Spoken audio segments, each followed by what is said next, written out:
welcome back to my channel. Kembali lagi sama aku Dini. Oke, aku akan membahas tentang teknologi perkantoran. Nah, jadi gini ya, teknologi perkantoran itu memiliki 3 subbab. Yang pertama itu tentang teknologi perkantoran itu sendiri di video yang kemarin. Nah, sekarang tentang otomatisasi perkantoran. Kemudian nanti di next video itu tentang kantor virtual ya. Nah, untuk otomatisasi perkantoran yang akan aku bahas sekarang ini, materinya cukup panjang, tapi aku akan singkat saja. Aku sudah meringkasnya seringkas mungkin buat kalian, jadi biar ke intinya saja. Nah, nanti materi yang dibahas itu akan tentang definisi, kemudian manfaat, konsepnya, macam-macam sistemnya, kemudian tahapan-tahapan apa saja dalam penerapan otomatisasi perkantoran, dan juga jenis-jenis otomatisasi perkantoran ya. Oke, jangan berlama-lama, kita langsung saja belajar. Oke, kita mulai pembelajaran untuk otomatisasi perkantoran ya. Nah, kemarin itu kita udah tentang teknologi perkantoran, sekarang tentang otomatisasi perkantoran. Oke, yang pertama itu ada definisi, kemudian ada manfaat, ada konsep, ada macam-macam sistem, kemudian ada tahapan penerapan otomatisasi perkantoran, dan yang terakhir itu ada jenis-jenis otomatisasi perkantoran ya. Nah, untuk definisinya sendiri, otomatisasi perkantoran itu adalah sebuah rencana untuk menggabungkan teknologi tinggi melalui perbaikan proses pelaksanaan pekerjaan demi meningkatkan produktivitas pekerjaan ya.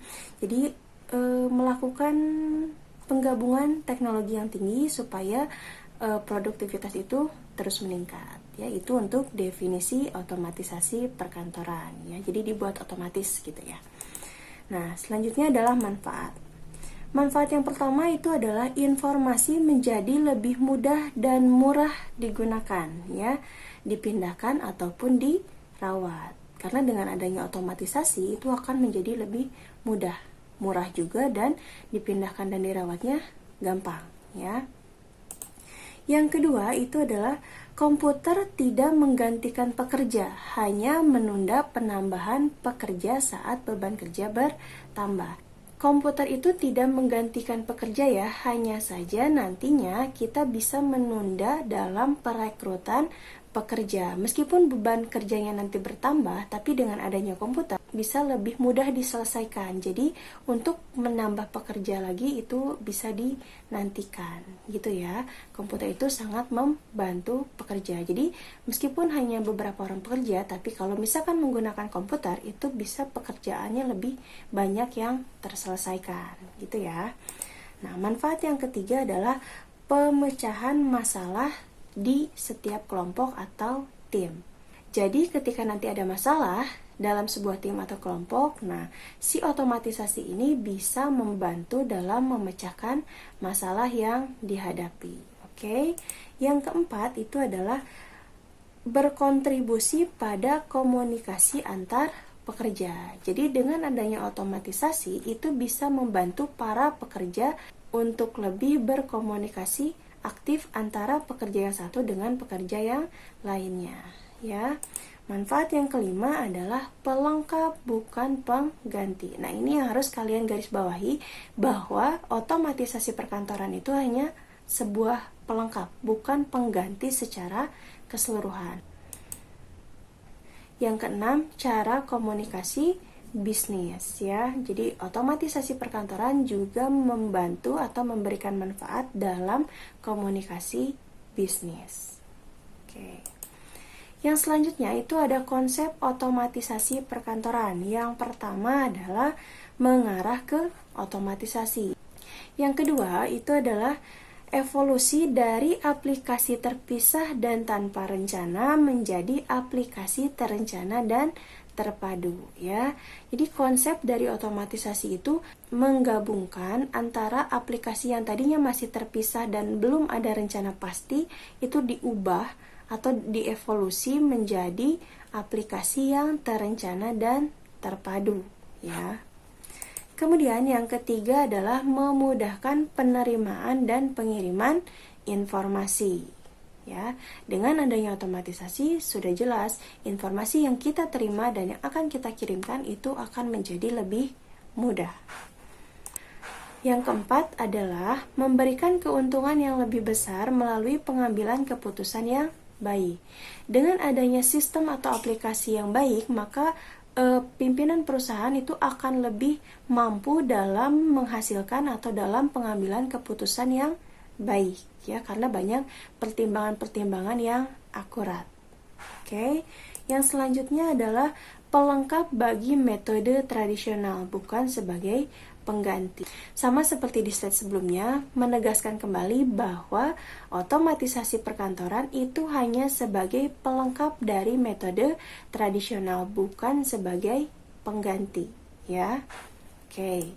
Dari konsep, kita akan beralih ke macam-macam sistemnya. Kira-kira sistem apa saja sih yang ada di otomatisasi perkantoran?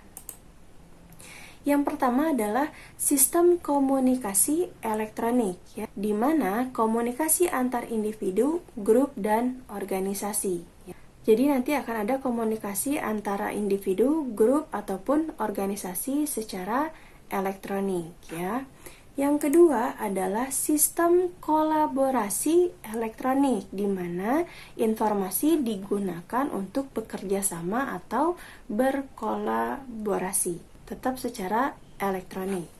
Yang ketiga, itu ada sistem publikasi, ya, yaitu penggunaan teknologi untuk keperluan dokumen cetak.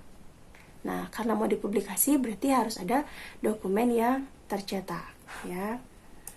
Yang keempat itu adalah sistem pengolahan kantor, ya. Jadi lebih ke pengorganisasian aktivitas di tempat kerja, ya. Dengan adanya sistem pengolahan kantor, aktivitas-aktivitas pekerjaan itu akan lebih terorganisasi. Yang kelima itu adalah sistem elektronik formal, ya. Sistem atau prosedur tertentu itu harus didokumentasikan secara tertulis, ya, karena ini elektronik formal sistemnya.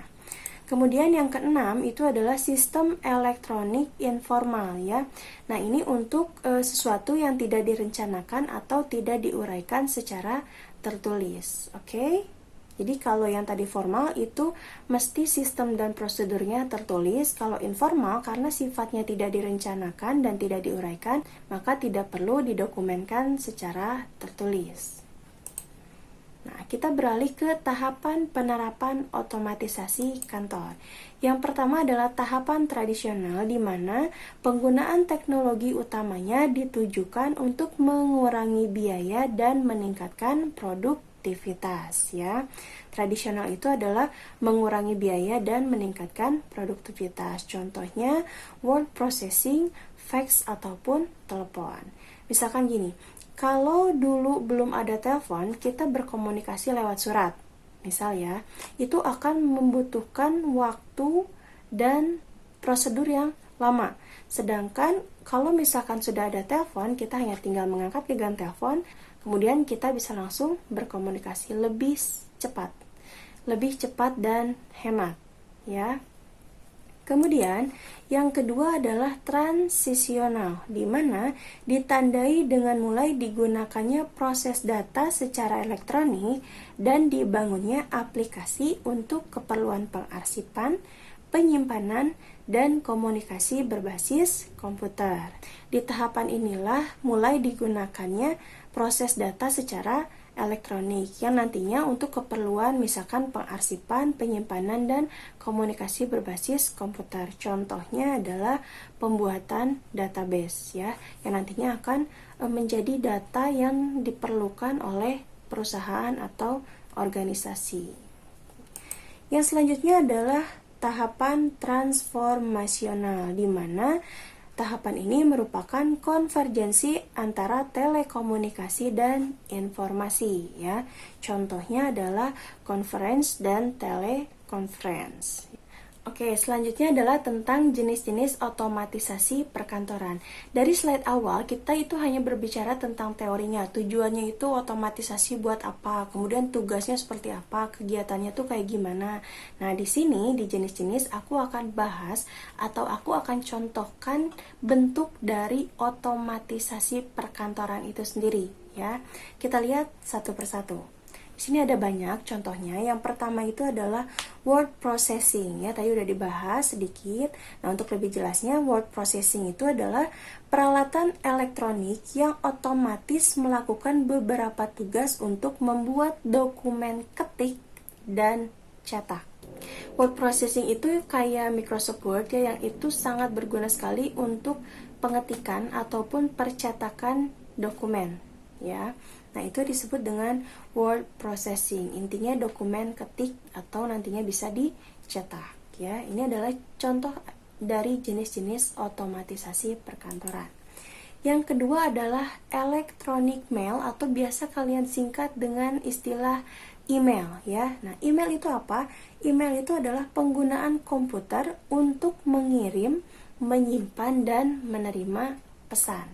Di masa sebelumnya, kalau kita mau berkirim pesan, itu bisa lewat surat dan dikirimkan ke pos ya, ke tukang pos, kemudian, atau misalkan dari zaman yang agak lampau lagi, kalau mau ngirim surat, kita bisa menulis suratnya, kemudian dikirimkan melalui burung merpati. Nah, sekarang ada yang namanya surat elektronik atau electronic mail ya, dimana kita akan dengan mudah mengirim, menyimpan, dan menerima pesan. Hanya dengan satu alat, yaitu komputer, kalian bisa dengan mudah mengirim, menyimpan, dan menerima pesan. Nggak perlu pergi jauh-jauh ke pos atau bahkan pakai merpati. Ya. Itu adalah contoh otomatisasi kantor yang sangat berguna banget di kehidupan sekarang ini. Voicemail itu adalah mengirimkan pesan dengan mengucapkan pesan tersebut melalui telepon. Namanya voicemail, berarti dari suara ya. Suara kita rekam atau kita bicarakan secara langsung kemudian dikirimkan ya. Oke, yang keempat itu adalah electronic calendaring ya, di mana menyimpan dan mengingatkan acara yang telah ditetapkan oleh manajer. Kalau dulu sebelum adanya otomatisasi, kita kalau ada agenda atau ada schedule, kita catat di buku agenda atau bahkan kita tag di kalender. Nah, tapi dengan adanya aplikasi atau otomatisasi tentang electronic calendar ini, kalian bisa menyimpan dan membuat pengingat untuk acara-acara yang nantinya akan dilakukan di kemudian hari ya. Oke, yang kelima itu adalah audio conferencing ya, yaitu penggunaan peralatan komunikasi suara untuk membuat hubungan audio dalam melakukan konferensi ya. Jadi audio konferensi itu adalah komunikasi suara saat melakukan konferensi, hanya suara saja ya, audio saja. Nah, yang keenam itu ada video conferencing. Nah, kalau tadi audio conferencing itu hanya suara, kalau video conferencing itu penggunaan peralatan untuk mengirim signal audio dan video. Ya, jadi untuk video conferencing itu selain suara juga ada videonya yang nantinya kita akan bisa melihat ataupun mendengar saat konferensi dilaksanakan, ya. Jadi selain audio dan video conferencing itu ada yang namanya computer conferencing. Di computer conferencing itu kita bisa melakukan pertukaran informasi. Sambil kita melakukan konferensi jarak jauh kayak gini, sambil ngomong juga kita bisa misalkan melakukan presentasi dengan menggunakan komputer demi menunjangnya kebutuhan konferensi tersebut. Yang kedelapan adalah facsimile transmissions ya, di mana ini adalah peralatan khusus yang dapat membaca tampilan dokumen. Kalau facsimile, kalian tahu nggak mesin facsimile? Coba deh, kalau misalkan kalian mau tahu mesin facsimile itu kayak gimana, kalian cari aja, googling aja tentang mesin facsimile dan gunanya buat apa. Jadi si mesin facsimile ini bisa mengirim data juga sekalian mencetak. Ya, jadi kelihatan dokumen yang dikirim itu kita bisa lihat dokumen apa. Oke. Kita lanjut, yang kesembilan adalah video text, di mana ini penggunaan komputer untuk memberikan tampilan tekstual pada layar ya. Misalnya di layar video itu biasanya suka ada teks di bawahnya. Nah, ini yang disebut dengan video teks. Jadi menampilkan tekstual pada layar ya. Yang ke-10 adalah image storage and retrieval. Ini digunakan dalam pemecahan masalah untuk melihat kembali dokumen-dokumen yang lampau. Jadi, histori dari dokumen itu kita bisa lihat lagi bila terjadi masalah di masa yang akan datang dan membutuhkan dokumen-dokumen dulu yang pernah tersimpan. Gitu ya. Nah, yang ke-11 adalah desktop publishing. Nah, ini adalah pembuatan output yang dicetak, yang kualitasnya itu hampir sama dengan yang dihasilkan oleh typesetter ya, lebih ke output atau dokumen cetaknya. Nah, itulah jenis-jenis dari otomatisasi perkantoran. Itu hanya sebagian dari jenis-jenis otomatisasi perkantoran, karena seperti yang kita tahu, teknologi itu makin hari makin berkembang. Tentunya saat ini sudah banyak banget otomatisasi perkantoran yang baru ya. Oke, cukup sekian aja untuk materi otomatisasi perkantoran. Nanti kita akan ketemu di materi selanjutnya tentang kantor virtual ya. Oke, dukung terus aku, jangan lupa untuk klik like, comment, share, and subscribe. Aku pamit. Assalamualaikum. Terima kasih.